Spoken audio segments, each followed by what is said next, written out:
지난주에는 통과해야 하는 시험이라고 하는 제목으로 하나님은 이 시험을 통과시키는 그 과정 속에서 자기 백성을 하나님이 기뻐하시는 본래 창조에 도달하는 존재로 창조의 목적에 도달하는 존재로 만드셨다라고 말씀을 하셨습니다. 그랬더니 이런 질문이 떠오르는 거예요. 그것은 큰 그림 속에서 하나님의 그 계획을 가지고 사단도 이용하셔서 일하시는 면에서는 이해할 수 있습니다. 그런데 우리는 그 시험을 매일 만납니다. 그 시험을 어떻게 하면 이길 수 있을까? 시험을 이기는 방법은 없을까? 바로 오늘 거기에 대한 답을 제시하고 있는 본문을 보게 됩니다. 그러니까 지난주일 말씀과 연결시키면 반드시 통과해야 하는데 이렇게 통과하는 것이 이기는 것이다, 이런 의미가 돼서 시험을 이기는 비결이라는 말씀의 제목을 삼았습니다. 먼저 오늘 본문의 배경을 한번 살펴보면 이렇습니다. 복음서가 나오는 거죠. 이제 마태복음이 시작되면서부터 구약이 끝나고 신약 성경이 되어지는데요. 바로 예수 그리스도의 탄생을 이야기하죠. 그런데 역사 속에서는 구약 성경이 기록을 끝마치고 신약 성경 마태복음이 펼쳐지는 그 기간을 보통 400년 이렇게 잡습니다. 그걸 암흑기라 이렇게 얘기하는데, 자, 이 암흑기를 거쳐서 빛이 오고 그리고 거기서 구원이 이루어지는 그런 이야기들이 들어있는 것을 우리가 볼 수가 있습니다. 이런 그림에 맞추어서 보면은 우리가 새벽 성경 읽기를 하면서 읽었지만은 역사의 마지막쯤, 구약의 마지막쯤 되어지만 이스라엘 백성들이 바벨론으로 돌아와서 스룹바벨 성전을 건축하고 나서 다시 평안의 시간을 가지게 됩니다. 그런데 그 평안의 시간이 오면 그들은 또다시 타락하는 거예요. 그 평안의 시기에 마치 사사기에서 얘기하는 것처럼 평화가 있으면 또다시 범죄하고 타락하고 거기에 하나님이 진노하셔서 징계하시면 그 징계 속에서 그들이 회개하면 그 속에 하나님의 사자가 등장해서, 사사가 등장해서 싸움에서 정이 승리하게 하고 이렇게 평안이 다시 돌아오는 이런 전환이 있었던 것처럼 성경 속에서는 그 이야기를 지금 하고 있는 거예요. 그 평안의 시기가 지나자 타락함으로 말미암아 그들이 그만 그 바사 왕에게 200년 동안 묶여서 살게 됩니다. 그리고 나면 또 헬라 사람들에 의해서 또 한 30년 동안 지배를 받게 되고 또 그 뒤에 애굽에 의해서 다시 한 100년쯤 지배를 받아요. 그리고 바벨론에 의해서 또 한 34년 정도 지배를 받으면서 이렇게 지나는 동안 400년이 훌쩍 지나가는 거예요. 그 시기를 암흑기라 이렇게 말합니다. 암흑기라는 말은 빛이 없었다는 말도 되고요, 하나님의 계시가 없었다라는 말도 되는 겁니다. 자, 그것은 그들이 하나님을 보지 못하고 세상에 끌려다니면서 자기들도 힘을 키워서 이런 강대국 속에서 나라를 세워보겠다고 하는 이런 세속적인 관점에서 충만되어져 있었기 때문에 하나님이 보이지 않았다는 겁니다. 다른 말로 말하면 사망의 음침한 골짜기를 지나는 그 기간 중에 빛을 잃어버린 것이죠. 그대로 지속되면 지옥에 던져져 있는데, 자, 우리 한번 생각해 보십시다. 하나님이 자기 백성을 떠난 적이 있다고 생각하십니까? 이겁니다. 오늘 많은 사람들이 하나님이 나와 함께하고 계시는 걸 모르고 살아가는 겁니다. 아니요, 모르고 살아갈 뿐이지 하나님은 한순간도 우리를 떠난 적이 없습니다. 사람이 사는 곳이면 거기 모두가 다 공기가 있어요. 그죠? 공기가 있는 곳에 사람이 살아요. 마찬가지입니다. 하나님의 사람이 있는 곳, 거기는 공기와 같이 하나님이 함께하고 계시다는 사실, 한순간도 자기 백성을, 우주 만물을 떠나지 아니하신 임마누엘의 하나님인 줄로 믿습니다. 그런데 타락한 사람들은, 죄인들은, 세상만 보는 사람들은 이게 보이질 않는 거예요. 느껴지지도 않는 거예요.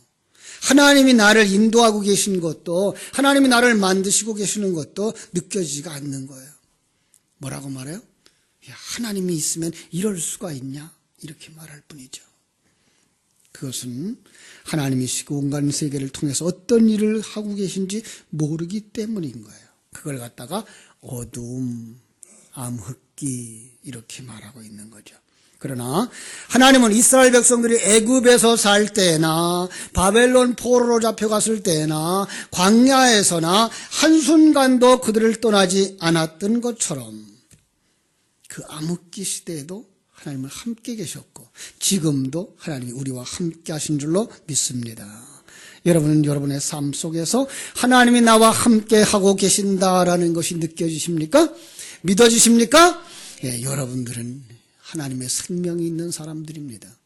신령한 눈이 열려진 사람이고 거듭난 사람들입니다. 우리 한번 따라합시다. 하나님이 나와 함께 하십니다. 하나님이 당신과 함께 하십니다. 예, 나하고만 함께 하시는 것이 아니라 이웃에 있는 우리 집사님, 권사님들에게도 하나님이 함께 하시는 줄로 믿습니다. 그런데 사단이 속삭입니다. 하나님이 함께하는 삶이 그 꼴이야? 이럴 때 여러분 대답할 말이 있습니까? 이게 있어야 됩니다. 그렇죠? 또다시 사단이 속삭입니다. 하나님이 당신을 사랑한다며, 하나님은 전능하셔서 뭐든지 다 하실 수 있다며, 그런데 당신은 지금 그 모양으로 살고 있어? 이렇게 보이는 것 가지고서 우리를 속의 마음을 뒤집어 버려요. 그죠? 야, 하나님은 너를 외면하고 있는지도 몰라. 넌 하나님의 백성이 아닐지도 몰라. 심지어는 하나님은 없어. 하나님이 있으면 그럴 수가 있냐? 하나님 죽었어. 이러고 나오는 겁니다.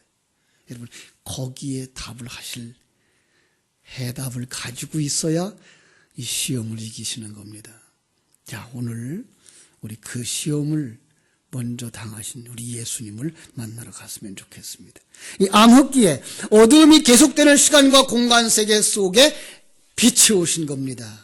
이게가 요한복음에서 말하고 있는 이제 빛이 이 땅에 오셨다라고 하시는, 말씀이 육신이 되어서 우리 가운데 거하신다라고 하는 복음서의 이야기입니다. 이 빛으로 또 우리보다 먼저 열매 되시려고 이 땅의 성자 하나님은 오셔서 자기 백성들과 함께 이 시험을 통과하기 위하여 자기 백성들이 겪어야 하는 모든 과정을 다 겪으셨습니다. 그걸 갖다 성경은 체휼하셨다 이렇게 말씀하십니다.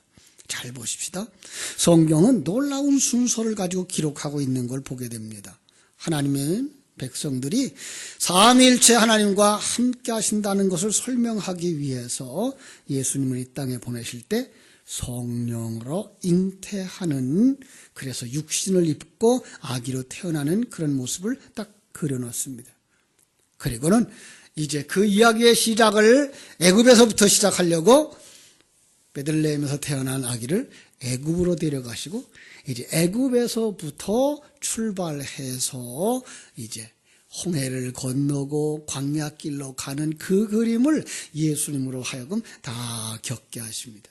그래서 애굽에서 돌아오신 예수님은 30세가 되자 이제 광야에 나가서 세례 요한을 통해서 세례받는 이야기를 마태복음 3장에서 하셨고, 세례를 받고 나면 그다음 홍해를 건너고 나면 그다음에 나오는 곳이 어디예요?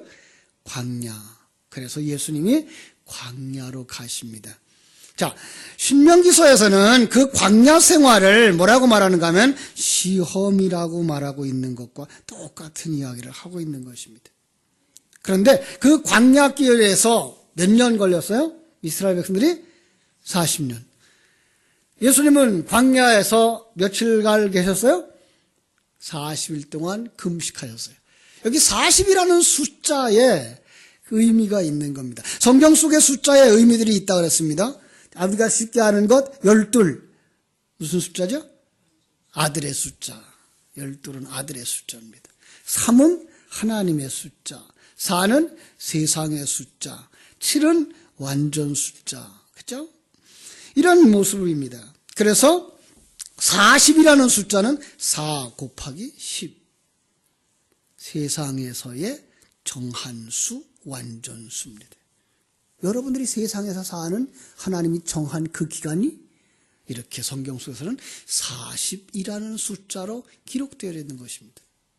그래서 이스라엘 백성들의 광야 40년도 우리의 일생을 묘사하는 그림이고, 예수님이 40일 동안 금식하신 이야기도 우리의 일생을 묘사하고 있는 겁니다. 자, 이스라엘 신명기 8장 2절이나 16절에 보면 이스라엘 백성들이 광야 40년 생활은 하나님의 시험이었다라고 말씀을 하는데, 예수님도 그래서 그 기간 동안 뭘 하고 계셔요? 시험을 당하셨다라고 말씀하고 있는 것입니다. 자, 그런데 성경 속에 재미난 건 이스라엘 백성들은 그 시험에서 실패한 사람들의 그림이고, 예수님은 그 시험을 이긴 사람의 모습을 그려주고 있습니다. 우리 보고 뭐라고 말하는 겁니까? 이스라엘 백성들처럼 하면 시험에 떨어지고, 예수님처럼 하면 시험에 통과한다, 이런 얘기를 하고 있는 것입니다. 그래서 성경은 이기는 자들이 되라고 말씀해요. 이 시험에 이기는 자들, 바로 천국이 약속으로 주어진다라고 말씀하고 있어요. 요한계시록은 그래서 이기는 자들이라는 말이 8번이나 나와요. 예. 2장 7절부터 이기는 자는 이라고 말하는데, 제가 하나 읽어드릴게요. 귀 있는 자는 성령이 교회들에게 하시는 말씀을 들을지어다. 이기는 그에게는 내가 하나님의 낙원에 있는 생명나무의 열매를 주어 먹게 하리라. 이기는 그에게는 천국 양식을 먹게 하리라. 천국의 양식을 먹고 그가 뭐가 돼요? 천국이 되는 겁니다. 그런가 하면 2장 11절에 둘째 사망의 해를 받지 않는데요. 둘째 사망 어디에요? 지옥 가지 않는다는 거예요. 흰옷을 입을 것이라고 말하는 거예요. 그리스도의 의를 입는 거예요. 생명책에서 그 이름이 지워지지 않는다고 말하는 거예요. 하나님의 보좌에 앉게 해주시겠다고 말씀하고요. 마지막 계시록 21장 7절에서는 이렇게 말씀하셔요. 이기는 자에게는 내가 그의 하나님이 되고 그는 내 아들이 되리라. 이기는 그가 하나님의 아들이에요. 하늘나라를 유업으로 받는 아들인 줄로 믿습니다. 자, 그럼 그 시험에 이긴 사람이 이 땅에 있을까요, 없을까요? 없다고 해도 맞고 있다고 해도 맞습니다. 왜 그럴까요? 우리의 힘으로는 예수 없이는 한 사람도 이긴 사람이 없어요. 그런데 예수와 함께하는 사람은 다 이긴 사람들이에요. 그래서 예수 없이 살면 천국을 가질 수가 없고, 예수와 함께하면 천국이 그에게 주어지는 줄로 믿습니다. 우리 주님께서 이렇게 말씀하셨어요. 요한복음 16장 33절에 이것을 너에게 이르는 것은 내가 너희에게 평안을 누리게 하려 함이라. 세상에서는 너희가 환난을 당하지만 담대하라. 내가 세상을 이겼노라. 에이, 세상을 이겼지 사단을 이겼어요? 사단이 세상을 무기로 해서 성도들을 시험하는 것이기 때문에 세상을 이기는 것이 사단을 이기는 것이고, 시험을 이기는 것이고, 옛사람을 이기는 것입니다. 자, 이제 예수님하고 같이 시험장으로 들어가시고 1절 2절 그때에 예수께서 성령에게 이끌려 마귀에게 시험을 받으러 광야로 가서 40일을 밤낮으로 금식하신 후에 줄이신지라. 시험장으로 가는데 누구와 같이 간다고요? 성령이 여러분들을 인도하셔야 돼요. 사단은 두렵고 세상의 시험이 처음에 두려워 오금이 저려올 때 성령이 하시는 말씀 들으시기 바랍니다. 두려워하지 마라. 내가 너와 함께함이니라. 놀라지 마라. 나는 네 하나님이 됨이니라. 내가 너를 굳세게 할게. 내가 너를 도와줄게. 내가 나의 의로운 손으로 너를 붙들어 줄게. 믿습니까? 그래서 예수님이 이제 성령과 함께 광야로 나가서 40일을 금식할 수 있었던 것입니다. 금식. 예수님 아무것도 안 드셨습니다. 자, 그런데 성경 속에 금식이라는 단어를 우리에게 주실 때에는 음식을 먹지 않는다는 것보다 또 다른 의미가 그 속에 담겨져 있는 것입니다. 여러분, 음식을 먹는다는 게 무슨 말입니까? 그 음식을 내 힘의 근원으로 삼는 것입니다. 그래서 여름철엔 우리가 뭘 잘 드셔요? 보양식을 하죠. 그죠? 음식을 잘 잡숴야 힘이 나요. 그죠? 특별히 우리 연세 많으신 분들, 음식을 잘 드셔야 기울이 나서 세상을 살아요. 그죠? 그런데 우리는 먹는다? 그러면 거기서 힘을 얻어서 살겠다라는 거예요. 그런데 그 음식은 세상 것을 힘으로 삼아 살지 않겠습니다의 고백과 삶이 그 음식인 거예요. 예. 세상 것, 그 보이는 것, 명예, 권세, 배경, 돈, 그런 것들을 나는 힘으로 살고 삼아 살지 않고, 그럼 뭘 먹고 살까요? 하늘 양식. 하나님의 계획을 알고 하나님이 나를 인도하심을 알고 그 하나님이 나를 만드시는 것을 알아서 그와 함께 가겠습니다. 이것이 바로 금식이에요. 자, 그래서 이사야서 58장 6절은 내가 기뻐하는 금식은 흉악의 결박을 풀어주며 멍에의 줄을 끌어주며 압제당하는 자를 자유하게 하며 모든 멍에를 꺾는 것이다 라고 말씀하셨어요. 금식하니까 뭐가 돼요? 흉악의 결박을 풀어주는 거예요. 멍에를 꺾어버리는 거예요. 압제당한 자에게 자유를 주는 거예요. 이게 뭐예요? 바로 우리의 영혼이 옛사람에게 세상에 사단에 묶여있던 자리에서 풀려나는 거예요. 그 시험이 3절에 이렇게 나오는 거예요. 내가 만일 하나님의 아들이거든 이 돌들로 떡덩이가 되게 하라. 여러분, 예수님 이 일을 하실 수 있을까요? 없을까요? 하실 수 있어요. 예. 말씀으로 이 천지만물을 창조하신 그 하나님이신데, 오병이어로다 5,000명을 배불리 먹이실 수 있는 그 하나님이신데, 그 하나님이 돌을 가지고 양식으로 삼는 것 문제도 아니에요. 자, 그런데 이게 첫 번째 당한 시험이에요. 사람들은 이 세상에서 언제나 무엇을 먹을까, 무엇을 마실까, 무엇을 입을까, 이걸 가장 중요한 문제로 여기고 살아요. 그래서 인생에 가장 필요한 기본적인 요소가 뭐예요? 의, 식, 주 이렇게 말하죠. 우리 그게 너무나 당연한 것처럼 여겨왔어요. 그런데 이게 예수님 앞에 나오면 하나님의 사람들 앞에는 이게 시험거리가 되는 거예요. 아주 중요한 말로 묶어보면 우선순위예요. 우선순위. 예배가 우선이냐? 일이 먼저냐? 예배가 먼저냐? 시험 보러 가는 게 먼저냐? 많은 사람들이 이 문제에 넘어지는 거예요. 고3 학생들에게만 해당되는 게 아니고 우리 모두에게 당장 먹고 사는 게 급한 문제지 무슨 예배야. 내가 세상 사는 것도 바쁜데 무슨 교회 봉사야. 세상 일 이런 일 저런 일들이 먼저 있는데 뭐 교회가 정했다고 그래. 무엇이 우선순위인지 지금 잃어버리고 살아가는 세상.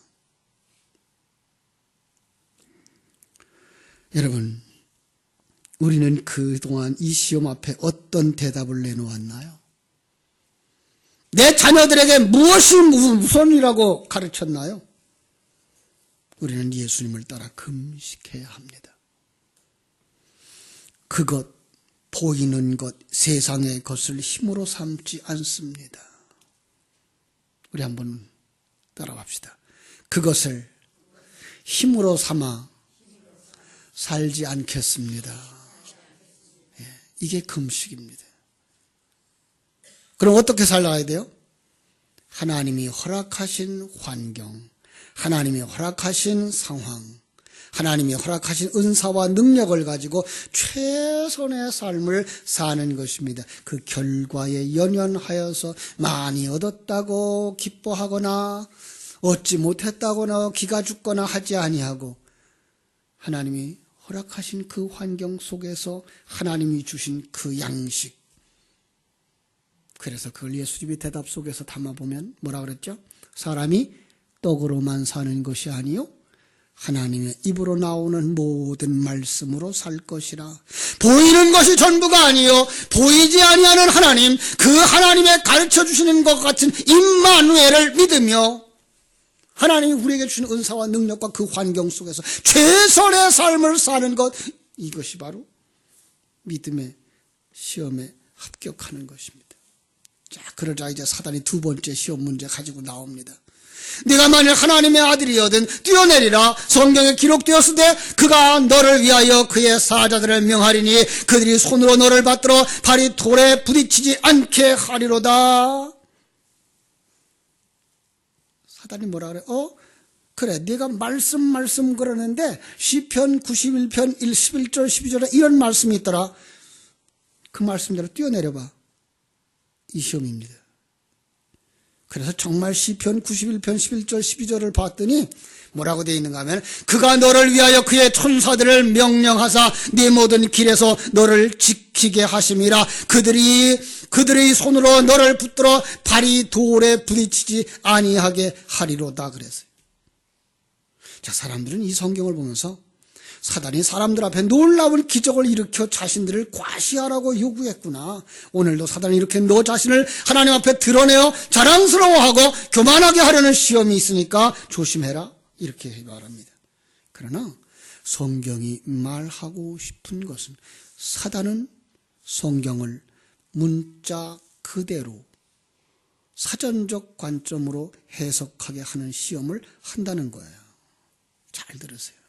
얼마나 많은 사람들이 아직도 성경을 하나님의 마음을 담아주신 그릇으로 보지 못하고 성경을 문자 그대로 국어 사전의 내용대로 해석을 하는 거예요. 하나 볼까요? 계시록 22장 15절에 이런 말씀이 있어요. 개들과 점술가들과 음행하는 자들과 살인자들과 우생상배자들과 거짓말을 좋아하며 지어내는 자는 다 송밖에 있으리라. 천국에 못 들어간대요. 누가 천국에 못 들어가요? 개는 못 들어간대요. 그렇게 볼 거예요? 점쟁이 못 들어가요. 네. 음행하는 자 못 들어가요. 살인하는 자 못 들어가요. 우상숭배자 못 들어가요. 거짓말 좋아하고 말 지어낸 자 못 들어가요. 나머지는 들어가요? 이 부분입니다. 여러분, 개라고 하는 것도 상징으로 쓰여진 것이고요. 지금 여기 점쟁이나 음행하는 자나 살인하는 자가 내가 중심이 되고 내가 주인이 되어져 거듭나지 못한 자들의 형태를 다 말하고 있는 거지. 예. 개가 천국에 못 들어가고 음행했기 때문에 못 들어가는 것이 아닌 예수 그리스도를 믿음으로 천국에 들어가는 것. 그리고 거기에 천국에 못 들어가는 자들은 자기가 주인 되어져서 자기가 왕이 되어져서 자기의 행복만을 추구하는 모든 자들. 심지어 그는 살인하지도 아니했고 음행하지도 아니했고 거짓말을 하지 아니했다 할지라도 거듭나지 않았으면 자기가 주인의 자리에서 내려오고 주님을 주인으로 섬기지 못했다면 그는 천국에 들어가지 못하는 것입니다. 그렇습니다. 주님이 대답합니다. 주 너의 하나님을 시험하지 마라. 하나님의 말씀, 그것은 그런 의미가 아니야. 그 속에 진리를 담아준 거야. 그 말씀을 글자 그대로 해석하면 하나님을 시험하는 거야. 여러분, 우리가 이런 얘기를 들어볼 수 있어요. 마가복음 16장에 보면 믿는 자들이 이런 표적이 따른다니고 하면서 뱀을 집으며 무슨 독을 마실지라도 해를 두려워하지 않는 거다. 여러분, 그 말을 그대로 믿고 믿습니다. 내가 이걸 마셔도 죽지 않을 줄 믿습니다. 그러고 농약을 마셔버리면 그건 하나님을 시험하는 거예요. 예.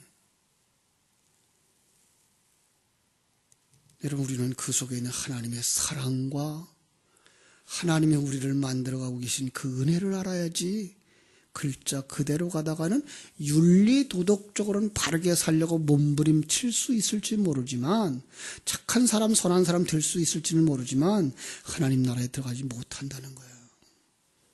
세 번째 시험이 옵니다. 예수님 데리고 높은 산으로 가서 천하 만국과 그 영광을 보여주면서 내게 엎드려 경배하면 이 모든 건 내게 주리라. 사단에게 말합니다. 사단이 말합니다. 너 이 세상 모든 거 구하러 왔다며 내가 다 줄게. 내게 절해. 그러면 내가 다 줄게. 이 시험이 얼마나 무서운 시험인지 몰라요. 이거 경험해 보지 않은 사람은 입을 열 필요가 없어요. 입을 열 수가 없어요. 극단적인 비유입니다만은 오랫동안 원인 모르는 병을 앓는 이들, 그 점쟁이들은 뭐라 그래요? 신병이라 그러죠. 예. 그걸 알아보지 않은 사람은 모른대요. 한때 이 신천리에 그 유명한 점쟁이 있었다 그랬죠. 이름 잊어먹었어요. 심신가 아마 그런 것 같은데 그가 천주교인이었어요. 그런데 병이 나서 온갖 군데 다 찾아다녀도 안 낫는 거예요. 마음속에 항상 물 한 그릇만 떠놓고 절하면 날 것 같은데 어머니랑 상담을 하는 거예요. 어머니가 절대 반대죠. 예수 믿는 사람이 그게 무슨 끔찍한 생각이냐. 그런데 견딜 수가 없는 거예요. 그래서 신을례를 받았어요. 그리고 하나님을 떠나버렸어요. 그 무서운 병이 없어졌어요. 여러분, 그것이 세상 것만 바라보는 사람이라면 잘 간 거죠. 편안하게 산다면. 그러나 영의 세계에 들어가서 본다면 그것은 망하는 것입니다. 죽는 것입니다. 그건 드러난 사람의 이야기예요. 더 중요한 건 이렇게 드러나지 않는 우리들의 시험이 매일 매 순간 다가온다는 거예요. 눈 한 번 깜빡하면 넘어가잖아. 만화에서 보는 것처럼 악한 마귀가 옆에 와서 꼬드기는 거예요. 할 수 있잖아. 그래도 괜찮아. 한쪽에서는 천사가 뭐라 그래요? 그러면 안 돼. 하나님의 사람은 그러는 거 아니야. 그런데 사단이 가지고 오는 미끼가 너무 보암직도 하고, 예, 먹음직도 하고, 지혜롭게 할 것 같고, 행복하게 할 것 같고, 편하게 할 것 같은 거예요. 한 번만 지나면 되잖아. 그 말에 그냥 넘어가는 거예요. 그러면은 안 될 줄 알면서, 선을 넘으면 안 될 줄 알면서, 부정하면 안 될 줄 알면서 사기에 가담하는 거예요. 부정에 가담하는 거예요. 한 걸음 한 걸음. 그러다 보니까 화인 맞은 심령이 되어져서 핑계하기 시작하는 거예요. 다른 사람도 그러고 사는데 뭐 남은 죄를 지었나. 여러분, 그런 사람들하고 같이 살다 지옥 가십시오. 그는 이미 물질로, 명예로, 자존심으로 유혹하는 사단 앞에 절한 사람입니다. 그의 몸이 교회에 나와 있을지라도 그는 사단을 같이 섬기는 자입니다. 우리 주님께서 단호하게 말씀하십니다. 사단아! 물러가라! 나는 하나님만 경배하고 하나님께 순종하리라. 우리의 신앙의 대상은 하나님, 그분의 계획, 그분의 일하심을 깨달아 알고 그분과 함께 손잡고 가면서 이 욕망, 옛사람의 사고 다 벗어버리고 하나님이 어디에 세우시면 어디에서 기쁨으로 감사로 하나님을 찬송하며 하나님이 만들으시는 자로 만들어지겠습니다 하고 나가는 자들, 그가 바로 시험을 이기는 자들입니다. 여러분 모두 이 시험에 다 승리하게 되기를 주님의 이름으로 축원합니다. 힘이 없거든 주님께 더 의지하십시오. 주님을 의지하고 주님께 배우십시오. 반드시 여러분을 승리케 해 주실 줄로 믿습니다. 기도하겠습니다. 하나님 우리 아버지, 크신 은혜와 사랑을 감사합니다. 통과하도록 만드시는 하나님이 주신 이 시험, 그러나 그 속에서 예수 생명을 가진 자로서의 승리의 삶을 살도록 우리에게 눈을 열어주시고 우리에게 하나님의 생명을 부어주셔서 악한 마귀 권세가 가지고 들어오는 시험들을 다 이길 수 있는 자들이 되게 하여 주시옵소서. 마침내 하나님께서 이기는 자들에게 약속하신 천국을 누리며 살게 하여 주시고 하나님의 보좌에 앉는 자들이 다 되게 하여 주시옵소서. 예수님의 이름으로 기도하옵나이다. 아멘.